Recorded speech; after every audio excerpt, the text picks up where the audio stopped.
Ni swali ambalo najiuliza mpenzi mtazamaji, ikiwa kwa upande mwingine utanipenda ama utakuwa umeniwekea kinyongo mpenzi msikilizaji. Lakini tuachane na hayo, maana kwa upande mwingine siku kama leo basi tutakuwa tunaweza kumpatia maua yake legendary mmoja ambaye ameweza kutokea hapa Pwani, na najua sasa hivi utakuwa unaweza kujiuliza ni nani huyu ambaye kwa upande mwingine tutakuwa tunaweza kumwangazia siku ya leo, but it's none other than Eddie Hemed, ama kwa upande mwingine ukipenda anajiita pale Eddie Singer, kwa upande mwingine anatembeza pale #HeSings. Na kwa nini tunampatia maua yake siku ya leo? Kwanza ni mwanzilishi wa mziki wa aina pale ya Swa R&B. Sijui kwako kama labda imekufikia, lakini kabla haijakufikia basi kwa upande mwingine nitaweza kuwa naidadavua hapa ndani ya Living Legend. Na kwa upande mwingine kitu ambacho pia kinanifanya kwamba labda namrate yeye kama Living Legend, kwa sababu kuna wakati ambapo mheshimiwa mmoja humu nchini aliweza kumtilia vocal kijana ambaye anafahamika pale kama Eddie Singer. Kama unajiuliza, yeah, you heard me right, kwa sababu kwa upande mwingine is the only one ambaye ashaifanyikiwa kitu kama hicho. Lakini for now tusizungumze sana wakati pale tunasema kwamba mbona nitumie mate wakati wino upo. Kwa hivyo wacha kwanza tuifanye hivi mpenzi mtazamaji, alafu tutakuwa tunarudi in a few. Kama kawa kama dawa, mimi mwanadamu natafuta hawa. Kwa hivyo wewe mtazamaji, kama kawa kule, kwa sababu hapa tunakuletea kahawa, kwa sababu hapa ndani ya Living Legends tunakuaga ever ready kama paka power. You ready for this one? Alright, karibu sana mtazamaji for the first episode ya kwanza kabisa kwa kutokea hapa ndani ya Living Legends. Na kama nilivyokuwa nimekutaarifu hapo awali ni kwamba siku ya leo basi tutakuwa tunaweza kumwangazia Eddie Singer, ambaye kwa upande mwingine tukiangalia safari yake ya muziki kulingana na mtandao wake wa YouTube iliweza kuanza pale miaka 12 iliyopita, na ikiwa ni tarehe 25 mwezi ule wa Disemba mwaka 2013, na hii hapa ndio ilikuwa kazi yake ya kwanza.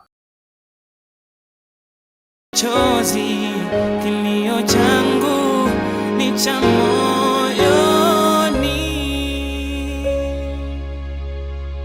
Naam, bila machozi ndio ilikuwa kibao chake cha kwanza, playing right here ndani ya Living Legends kutoka kwake Eddie Singer, na ilikuwa introduction yake ya kwanza hapo wakati ambapo alikuwa anafanya na veteran ama ukipenda pale muite one of the first producers kuwaitokea humu nchini, muite Ted Josiah. He has my respects by the way, aliyoifanya kazi nzuri the likes of kina Kala Mashaka, na pia kwa upande mwingine baadhi tu ya wale wasanii wa jadi hapa nchini, na ikaja ikatokea kwamba Eddie Singer akawa mmoja wapo ya wale ambao aliweza kufanya nao kazi. Na kwa upande mwingine kuna wakati hapa ambapo waliweza kufanya kazi, na hii ndo ilikuwa video ya pili, ikiwa ni utambulisho wake Eddie Singer kwa halaiki yake ama kwa watu ambao wana consume muziki wake. Usihofu dada, sije ukapaga. My name's Eddie Hemed and I come from Mombasa, the coastal town in Kenya. Well, I started singing at a young age. Ever since I was a kid, I used to collect the magazines every Sunday, take the lyrics on Monday, go to school with them, try singing with friends and stuff. I was just in love with music. Like I tried to sing. We started talking with Ted in social media, in Facebook. We started talking. I sent him my audio files so that he could listen to what I've been doing, what I did back then. Then he said, yeah, maybe we can work together. You come here, we hook up and see what we can do. It feels good to be working with the best producer in Kenya, one of the founders of the industry, somebody who has been there for a while, more than 20 years, so he knows what he's doing. That just feels great. It's been 7 months of hard work. We've been working 7 months recording songs, trying to figure out which one should come first. I'm unleashing a new sound a new genre in the Kenyan music industry. It's called R&B. R&B is a poetic blend of Swahili fused with R&B. So that's why I called it R&B. Swa means Swahili and R&B it's just rhythm and blues. Ndipo ambapo kwa upande mwingine alikuwa anaanza tu katika masuala mazima haya ya kuweza kuingia katika mziki wake, right? Na kama ulivyomsikia amesema mwenyewe kwamba mziki ambao atakuwa anajihusisha nao muite Ilisinga huyu, basi kwa upande mwingine itakuwa ni mziki wa aina ya Swa R&B. Kwa hivyo kwa upande mwingine ilikuwa pale mixture ya kuweza kuchukua pale upande wa Kiswahili alafu kwa upande mwingine uweze kuingiza pale R&B. Sijui kwako labda utakuwa unaweza kuipokea vipi, lakini katika kazi zake za kwanza basi hii ilikuwa yake ya kwanza.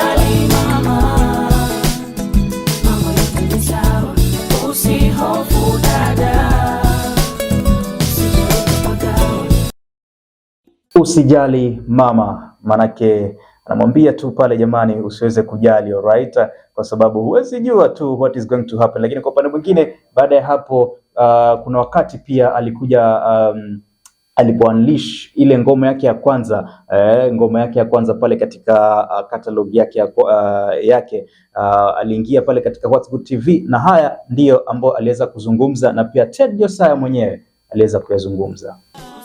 I come from Mombasa, born and raised in Mombasa. I'm signed to Sandstone Studios. Okay. Who's running that? Who's the... Ted Josiah. Yeah. You guys might know Ted, pretty popular producer. And currently we're working on an album, okay, which is going to be coming out by the end of the year. The record label is all about newness in the industry in Kenya. Okay. What I'm trying to do is create opportunities for new artists, new voices, and also people who aren't going to do run-of-the-mill stuff. I'm not trying to look out to do pop music and that kind of stuff. I'm looking to do stuff that is slightly different and edgy. Alright, baada ya kwamba labda wameweza kuzungumza hayo bado akiwa pale katika record label ya Ted Josiah, kuna kibao ambacho aliweza kukitoa pale akiwa anamshirikisha London Bala, ambao ni jamaa ambaye pia walifanya kazi nyingi pamoja, hasa baada ya kwamba alishatoka pale katika ile record label yake Ted Josiah, kisha baadaye kuingia pale katika Hourglass. Lakini kabla sija kupeleka huko kote, wacha kwanza tuweze kukionja kibao hiki ambacho kinajulikana kama Najidai, akiwa pale anamshirikisha London Bala na mtoto wa kike pale ambaye anafahamika pale kama Delia Ipupa, right? Na kilikuwa kinakwenda namna hii. Nasema mimi naringa eti najidai, sababu niko na wewe, sababu niko na wewe, sababu niko na wewe. Wanasema mimi naringa eti najidai, sababu niko na wewe, sababu niko na wewe, sababu niko na wewe. And I'm telling you, mpenzi msikilizaji ama mtazamaji wangu, hapa tunasema ya kwamba usione kwamba ninaringa just because niko na wewe bana. Watasema sana, lakini kwa upande mwingine hata mimi siku ya leo jamani, ukiwa unadondosha like pale, ukiwa unadondosha comment ya kwako pale, ikiwa una share hii video, basi nitakuwa na ringa sana. Lakini anyway, sio Ilisinga peke yake ambaye anapaswa kuringa, kwani iko namna gani? Lakini kwa upande mwingine, wakati pale amejihusisha ama wakati pale waliweza kuingia katika hii record label ya Hourglass, ambapo kama nilivyokuwa nimekutaarifu hapo awali, waliweza kufanya kazi nyingi hasa wakiwa pale na London Bala. Baadhi kulikuwa pale na Shigide, kulikuwa pale na Niwewe, na pia vile kulikuwa na Slay Queen. Mbona tuzungumze ama mbona tutumie mate, angali wino upo, manake waliweza kutoa nyimbo kadhaa hapa na baadhi kama huko unazifahamu, wakisema kwamba pale ni Swa R&B zilikuwepo, na kulikuwa na kama Niwewe na pia vile Slay Queen, one of my favorite by the kutoka kwake Ilisinga. Ni nyimbo ambayo nilipenda sana wakati pale nilikuwa nakuwa, manake wakati huo jina la Slay Queen lilikuwa limetamba sana humu nchini. Lakini wacha kwanza tuweze kupata kionjo hapa.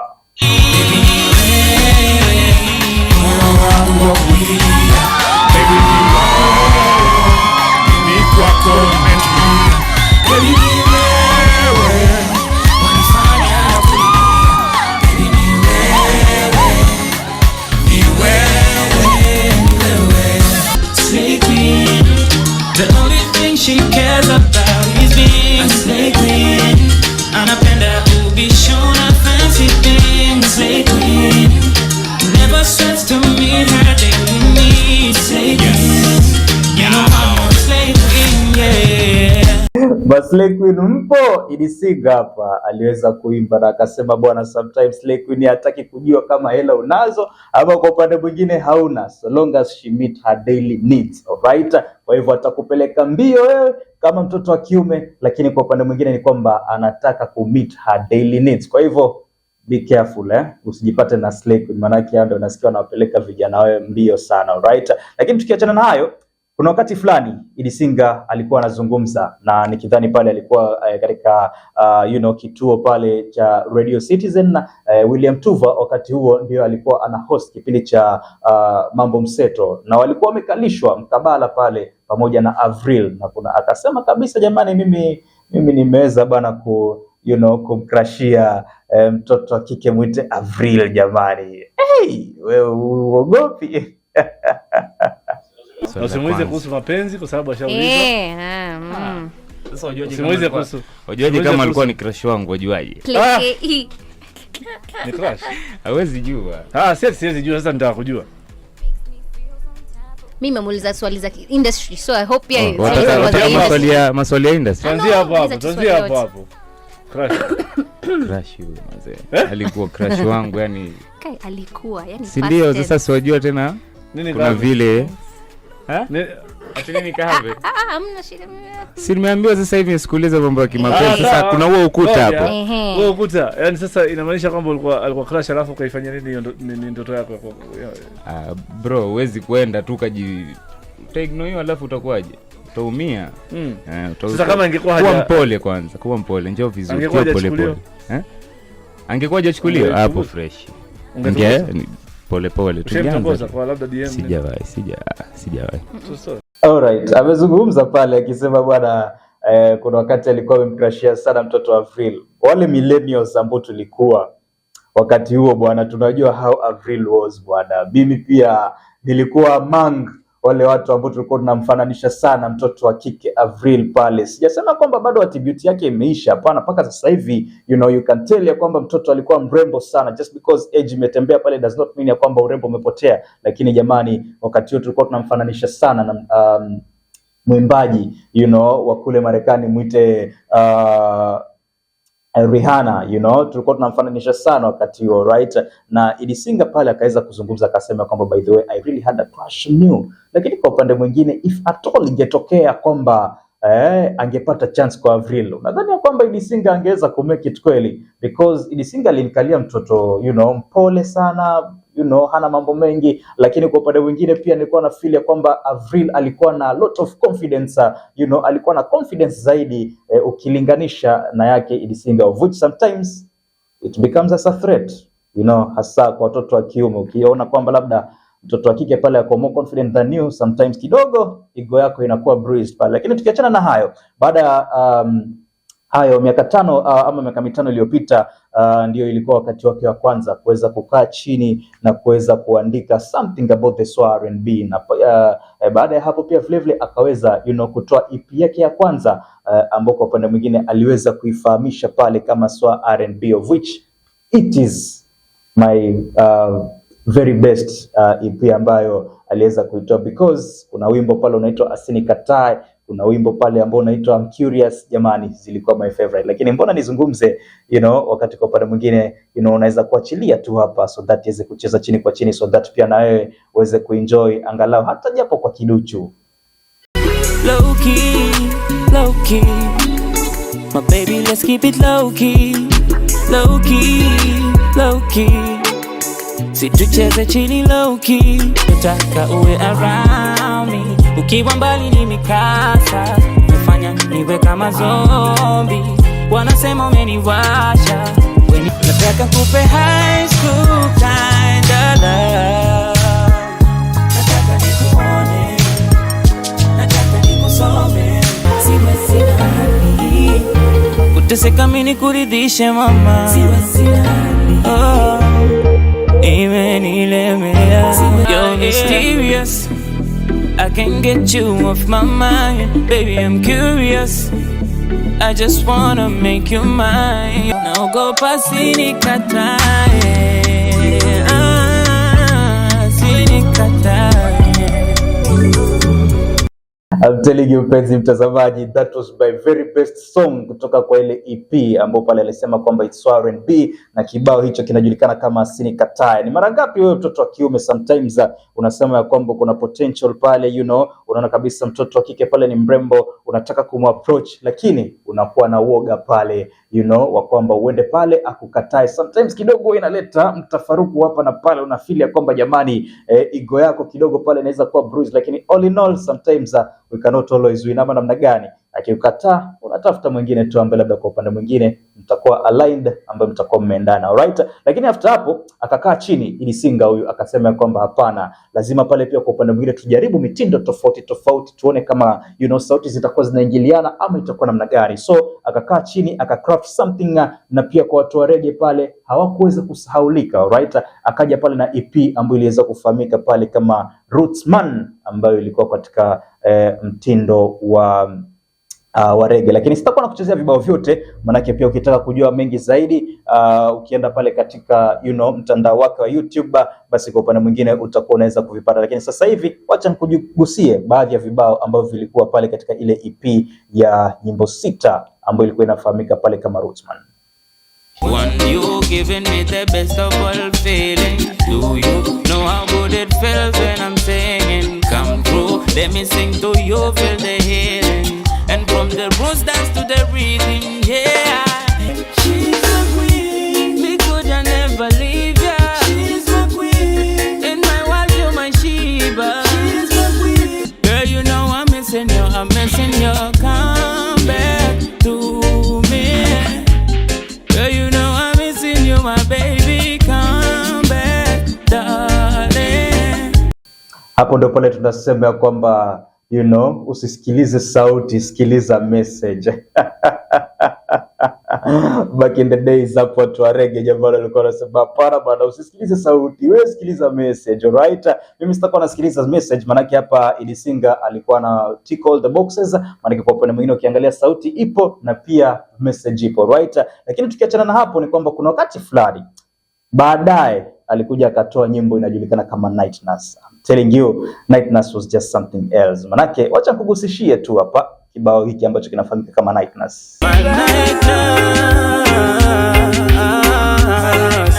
girl you be the one me naitisha, bila shada tunakesha.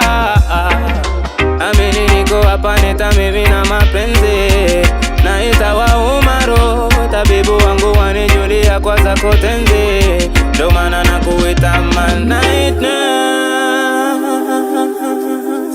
Yani nakwambia Night Nurse ilikuwa mziki ambao uko na kazi yake, mziki ambao kwa upande mwingine hautausikia tu saa yoyote. Ni mziki ambao kama unataka kuenjoy hauwezi kusikia kwanza ukiwa peke yako, lazima pale ukuwe na mtu wako, alright. Ni mziki ambao kwa upande mwingine kama unataka kusikiza, ni mziki ambao utaanza kusikiliza kuanzia saa 4:30 pale mpaka majira pale ya kama saa 5:30, alright.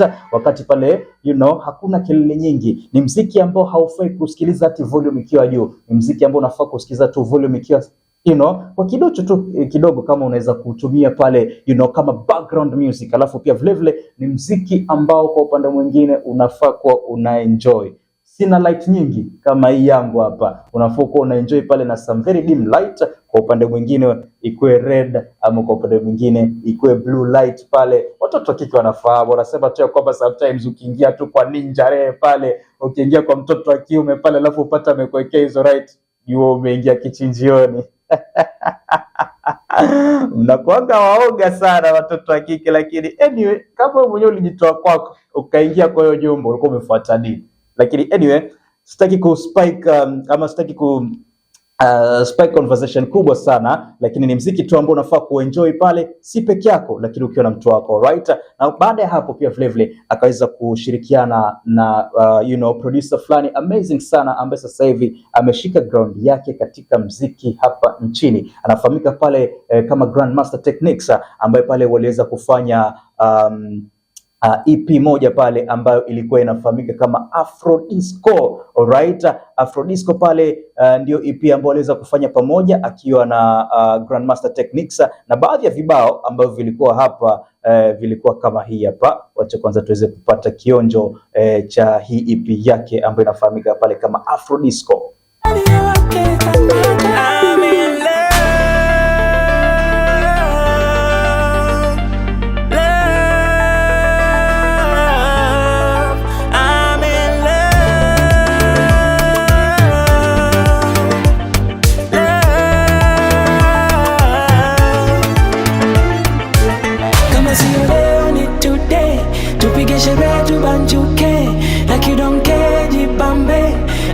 Sana we replay, leo ni today, tupige sherehe tubanjuke, like you don't care, jibambe, ikibamba sana we replay.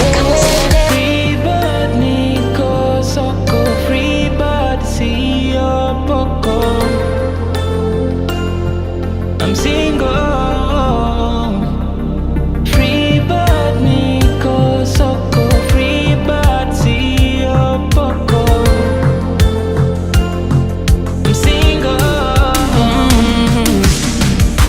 I'm telling you, inajulikana pale kama Free Bird kutoka kwa Idi Singa, mpenzi mtazamaji, ambaye pale alikuwa anaimba akisema kwamba jamani niko single. So kama uko single na unahisi ya kwamba labda unataka kuvibe kwa muziki fulani hapa, you know, basi I think this will be the perfect song for you. Anasema pale it's a free bird, yani ilikuwa imagery pale ya kwamba if you are free bird, basi kwa upande mwingine you know hauna attachments kwa mtu yoyote pale, alright. Na pia nikisikia kwa ukaribu sana aliweza kusample beat pale ya The Weeknd.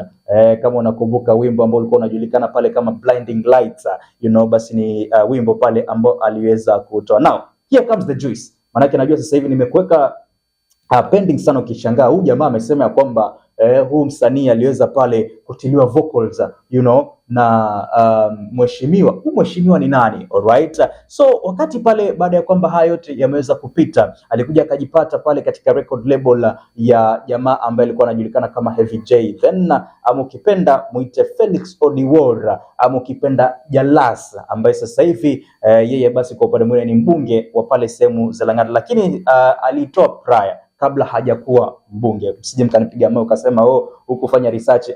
No, I did it intentionally. So kwa upande mwingine aliweza kutiliwa vocal pale wakati COVID-19 ilikuwa imeweza kushika sana, you know. COVID-19 ilikuwa imeweza kushika ule mwaka 2020, na baadaye you know repercussion ikaya kwamba watu wafanye kazi nyumbani. Baadhi ya sehemu ambazo kulikuwa zinafanyika pale social gathering zikaweza kufungwa, and some of them zilikuwa vilabu pale havikuwa vinafunguliwa, ama kulikuwa na masaa fulani ambao ulikuwa unafaa pale you know kuingia katika klabu. Lakini baadaye aliweza kuingia studio muite Jalas, mzee mwenyewe pale, right, ambaye pia aliweza kushirikiana na kijana huyu muite Idi Singa, ambao kwa pamoja waliweza kutoa nyimbo hii ambao kwa upande mwingine ilinifurahisha sana. Tupige sherehe ndio ilikuwa kibao pale, right. Tupige sherehe, tupige sherehe, tupige sherehe, tupige sherehe, tupige sherehe, tupige sherehe, tupige sherehe, tupige sherehe, hata wakifunga tupige sherehe, hata wakifunga tupige sherehe, hata wakifunga tupige sherehe, hata wakifunga tupige sherehe. Alright, baada ya kwamba walipiga sherehe, wakapiga sherehe mpaka ikapigika, ilikuwa inaleta noma tena zaidi na ilifurahisha tena sana. Now, baada ya hapo ni kwamba si ati ni bingwa ambaye amefanya muziki peke yake, lakini ameshirikiana na baadhi ya watu, the likes of kina Adasa, the likes of producer TK2 pale, na pia the likes of kina Momo Beats, ambao walikuja wakafanya kazi nyingi pamoja, na baadhi you know ya zile kazi you know ambazo waliweza kufanya ni kama hizi. Whiny, whiny, whiny, whiny, whiny, whiny like you love somebody. Whiny, whiny, whiny, whiny, whiny, whiny like you love somebody. Whiny, whiny, whiny, whiny, whiny, whiny like you love somebody. Whiny, whiny, whiny, whiny, whiny, whiny like you love somebody. Come on, baby, baby, I'm going so crazy, crazy. Oh my baby,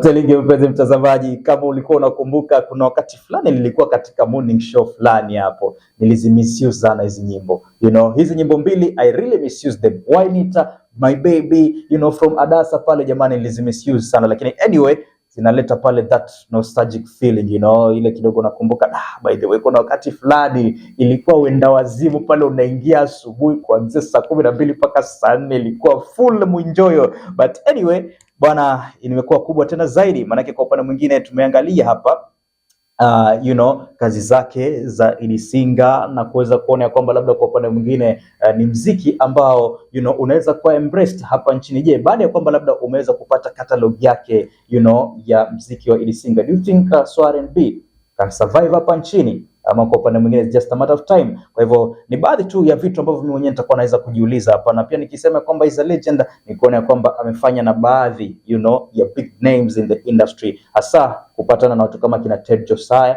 ambaye pale ni legendary, na pia vile vile kufanya kazi na mbunge wa Lang'ata ambaye tunamzungumzia pale bwana Felix Oduora, ama kwa upande mwingine ukipenda muite Jalas. Now mimi hiyo nitasema kwamba ilikuwa legendary moment yake, na pia vile vile kuna nyimbo yake mpya ambayo imeweza kutoka hivi juzi, amemshirikisha pale producer Kylo, by the way inajulikana pale kama Haijalishi. Sikupatii kionjo, nitajua kama umeweza kuwatch hii video nikiona kwamba labda umefika pale, umedondosha view ya kwako, umecomment pale, na pia vile vile umeweza kuonyesha you know love ya kwako pale. Anyway mimi kwangu ni kushukuru, kwa sababu kwa upande mwingine jamani tunasema kwamba tunawapatia maua yao wangali hai. Na leo basi tukiwa tumeanza pale na Edie Singa, unahisi ya kwamba labda living legend wako ni nani? Na je, ungependa pale labda tuweze kumwangazia hapa katika Living Legends, ama kwa upande mwingine itakuwa namna gani? Na ikiwa labda unahisi ya kwamba unataka tuko tunaleta live, utakuwa unaniambia tu jamani, Uncle Lee angalia fanya hivi bwana, walete live wa jamaa, so that story iweze kubamba tena zaidi. Kitu ambacho kitakuwa kinanifurahisha pale ni wewe tu kwenda comment hapo chini living legend wako ni nani, na kwa upande mwingine je, unahisi ya kwamba itakuwa bora zaidi tuweze kuwaleta hapa studioni, ama itakuwa namna gani mpenzi mtazamaji? Lakini anyway itakuwa bora tena zaidi mpenzi msikilizaji. Kwangu tu nikitoa shukrani za dhati, kwa sababu nahisi kwamba imekuwa kubwa, imependeza, imefurahisha tena zaidi. Nitakuwa jamani tunapatana in the next one. Uncle Lee ndio jina langu pale, the top rated, and it can never be otherwise. Tupatane on the next one.